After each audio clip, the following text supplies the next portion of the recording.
Hello friends, আজকে আমি কবি আবৃত্তিকার সৌমেন বন্দ্যোপাধ্যায়ের রচিত একটি কবিতা সকলের উদ্দেশ্যে পাঠ করে শোনাতে চাই।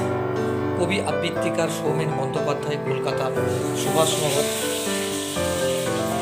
তিনি বিশ্বাস করেন সাহিত্য ও সংস্কৃতি মহামিলনের এক পথ। উল্টো চাও। সৌমেন বন্দ্যোপাধ্যায়। আমার মেয়ের বিয়ে দেব, রাখবো ঘর জামাই, নাতি হলে পদবী আমার, নাতনি বাজাবে সানাই। বংশধর রাখতে হবে, রাখবে সে মান, কন্যা জ্বালাবে আলো, পরের ঘরে দান।